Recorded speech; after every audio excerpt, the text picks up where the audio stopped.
Assalamu alaikum, my dear students. Welcome you all in my class. My today's class is on pronoun reference, and I split the class into two parts. Today's class is part 1. The students who are enjoying my class for the first time, I'm introducing myself. I'm Musamman Nur Nahar, lecturer, Department of English, Brindavan Government College, Hobbiganj. My dear students, if you scroll your screen down, you will find many of my classes on different items of grammar from the syllabus of HSC English second part. The class is basically meant for the students of HSC second year, and the students from HSC first year can also follow. So my dear students, let's start our class. I'm going to conduct my class in both languages, both English and Bengali, so that you can understand it better. Pronoun reference.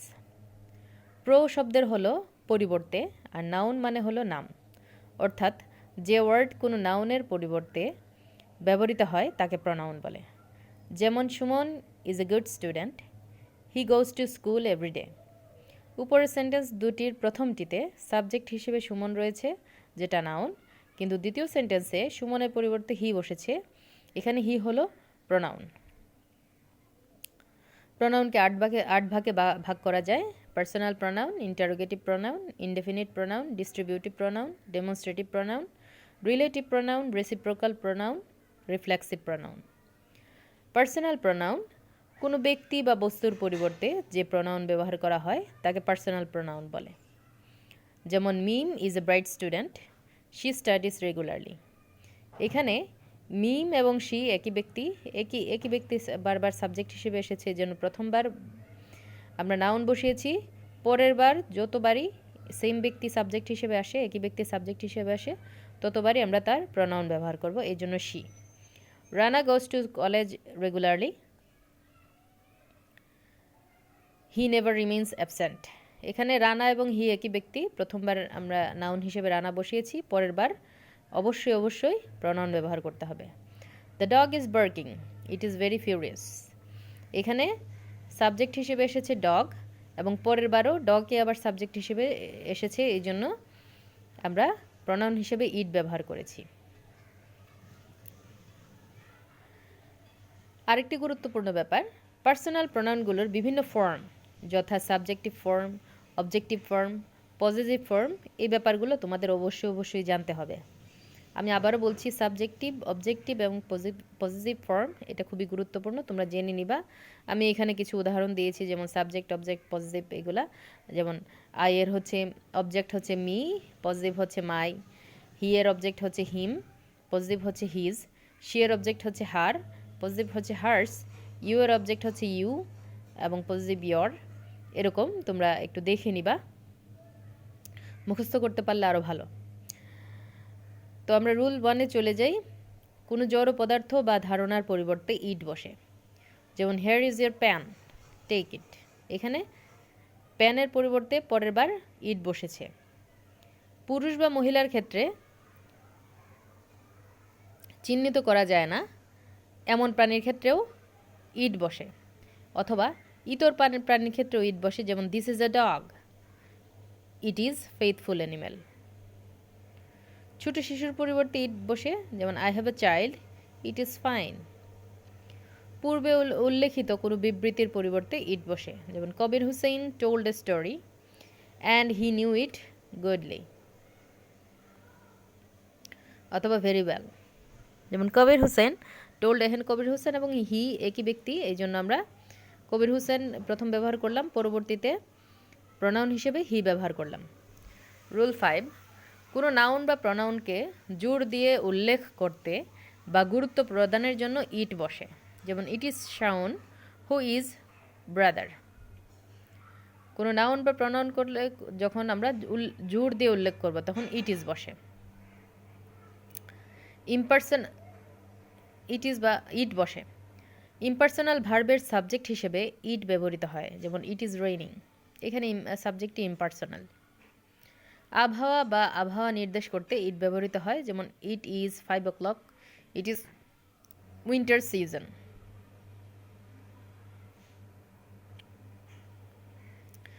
সময় বা আবহাওয়া নির্দেশ করতে it ব্যবহৃত হয়, যেমন it is 5 o'clock, it is winter season.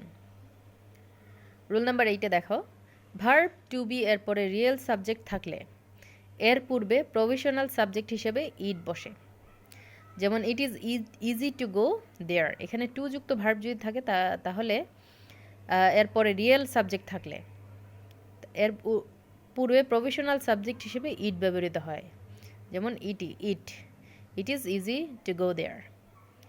Interrogative pronoun, যে pronoun দ্বারা কোনো প্রশ্ন করা বোঝানো হয় তাকে ইন্টারোগেটিভ প্রোনাউন বলে। আমরা এতক্ষণ পার্সোনাল প্রোনাউন পড়লাম, এখন আমরা ইন্টারোগেটিভ প্রোনাউনে আমরা চলে এসেছি। তো যে প্রোনাউন দ্বারা কোনো প্রশ্ন বোঝায় ইন্টারোগেটিভ প্রোনাউন বলে, যেমন what is your name, who is he, which thing do you want. এখানে তো উপরে 3টি সেন্টেন্সে হোয়াট, হো, হুইচ ইন্টারোগেটিভ প্রোনাউন। সেন্টেন্সের শুরুতে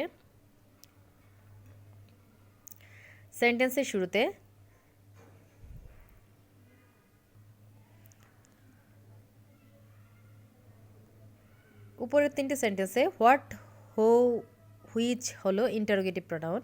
সেন্টেন্সের শুরুতে হো, হুইচ, হোয়াট থাকলে এরপর কোনো নাউন না থাকলে ইন্টারোগেটিভ প্রোনাউন হবে, যেমন হো, হুইচ, হোয়াটের পরে যদি কোনো নাউন থাকে তাহলে সেটি ইন্টারোগেটিভ অ্যাডজেক্টিভ হবে, যেমন what class do you read in, which book does he want. উপরের 2টি সেন্টেন্সে হোয়াট এবং হুইচ ইন্টারোগেটিভ অ্যাডজেক্টিভ হিসেবে ব্যবহৃত হয়েছে, কারণ হোয়াট এবং হুইচের পর 2টি নাউন যথাক্রমে ক্লাস এবং বুক রয়েছে। নাউনের আগে বসলে সেটা অ্যাডজেক্টিভ ধরা হয়। উপরের সেন্টেন্স দুটি হোয়াট এবং হুইচ হলো interrogative adjective. My dear students, hope you are understanding.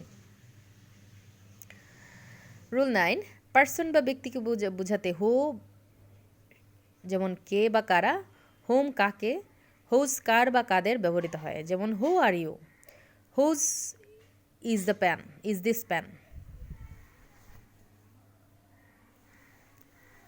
Demonstrative pronoun, আমরা ডেমনস্ট্রেটিভ প্রোনাউনের সংজ্ঞাটি পড়ে নিই। ডেমনস্ট্রেটিভ শব্দের অর্থ হলো নির্দেশক।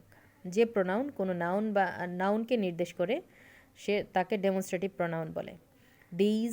দিজ, দ্যাট, দোজ, সাচ হলো ডেমনস্ট্রেটিভ প্রোনাউন। যেমন this is our college, this হলো ডেমনস্ট্রেটিভ প্রোনাউন, কারণ সেটা কলেজ এই নাউনটাকে নির্দেশ করে। These are my books, these হলো ডেমনস্ট্রেটিভ প্রোনাউন, কারণ এখানে বুকস এই নাউনগুলোকে নির্দেশ করে। There is your laptop, that হলো ডেমনস্ট্রেটিভ প্রোনাউন, কারণ ল্যাপটপ এই নাউনটাকে নির্দেশ করেছে। দোজ আর ইয়োর ক্লথস, তো এই কীরকম।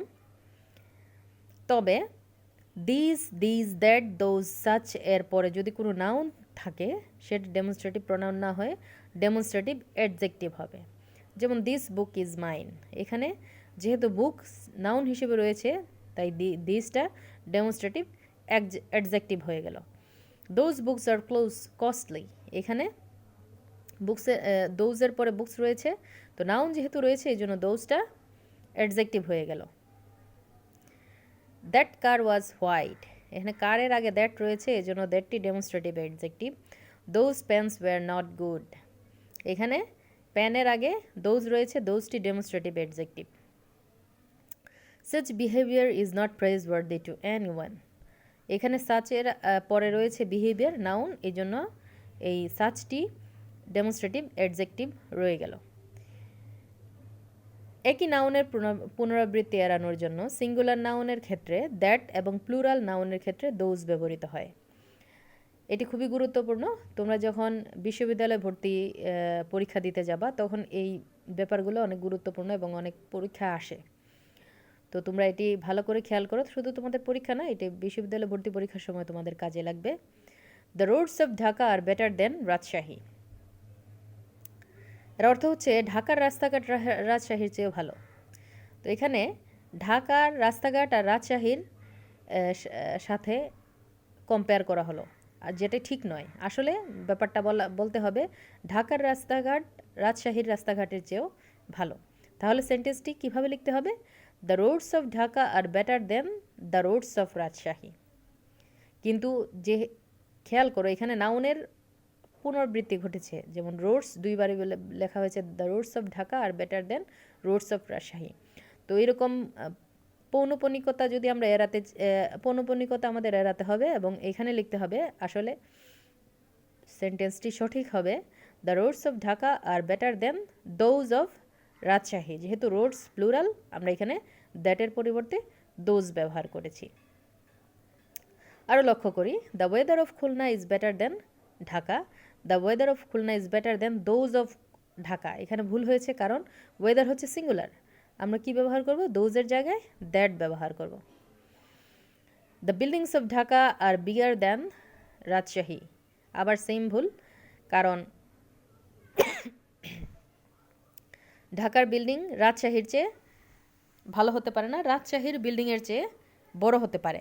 ঢাকার বিল্ডিং রাজশাহীর চেয়ে বড় হতে পারে না, রাজশাহীর বিল্ডিংয়ের চেয়ে বড় হয়। The buildings of Dhaka are bigger than that of Rajshahi. এটাও ভুল হয়েছে কারণ বিল্ডিং হচ্ছে প্লুরাল, আমাকে রাইটলি লিখতে হবে the buildings of Dhaka are bigger than those of Rajshahi. আবার আর কয়েকটি সেন্টেন্স দেখো, the people of Japan are more industrious than Bangladesh. এখানে ভুল হয়েছে কারণ the people of Japan are more industrious than that of Bangladesh, এটাও ভুল হয়েছে কারণ পিপল হচ্ছে plural. The people of Japan are more industrious than those of Bangladesh. কোনো বিষয়কে নির্দিষ্ট বা ইশারা করে বোঝাতে ডেমনস্ট্রেটিভ প্রনাউন ব্যবহার করা হয়, যেমন দিস, দ্যাট, দিজ, দোজ। যেমন this is my book, that is my pan. My dear students, let's move to reflexive pronoun. Reflexive pronoun হলো অবজেক্টিভ ফর্মের ব্যবহৃত কোনো প্রনাউন যার মধ্যে সাবজেক্টের অর্থ প্রতিফল হয় এবং বাক্যে সাবজেক্ট কোনো কাজ করলে সেটা সাবজেক্টের দিকেই ফিরে যায়। আসলে আমি আরও সহজ করে বলতে চাই, রিফ্লেক্সিভ প্রনাউন হচ্ছে সাবজেক্ট এবং অবজেক্ট যখন একই ব্যক্তি হয় তখন আমরা অবজেক্টের দিকে, আমরা সাবজেক্ট অবজেক্ট একই রকম যদি হয় তাহলে অবজেক্টকে আমরা সেলফ ব্যবহার করব। যেমন হি কিল্ড হিমসেলফ, সে নিজেকেই হত্যা করেছে। এখানে সাবজেক্ট এবং অবজেক্ট একই ব্যক্তি, এই জন্য অবজেক্টের সাথে একটা সেলফ ব্যবহার করেছি আমরা।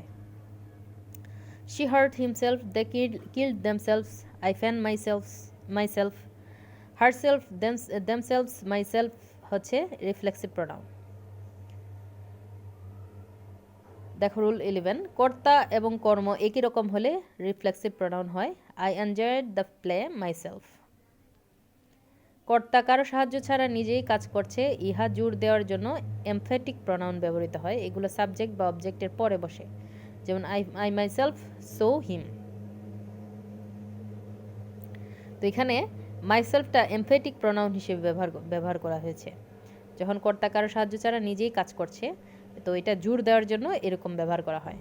কর্তা একই কাজ করছে এরকম বোঝাতে Tanzina did the work by herself, সে একই কাজ করছে বোঝাতে এখানে বাই হারসেলফ আমরা ব্যবহার করেছি। কিছু ভার্ব যেমন অ্যাভেইল, অ্যাবসেন্ট, এক্সার্ট, প্রাইড ইত্যাদির ক্ষেত্রে রিফ্লেক্সিভ প্রনাউনকে অবজেক্ট রূপে গ্রহণ করে। They should avail themselves of the golden offer. এখানে অ্যাভেইল, অ্যাবসেন্ট, এক্সার্ট, প্রাইড এগুলা রিফ্লেক্সিভ প্রনাউনকে অবজেক্ট রূপে গ্রহণ করে। So my dear students, hope I could make you understand well. If you don't understand, make me know in the comment box. I'll try to solve your problems. Thank you very much.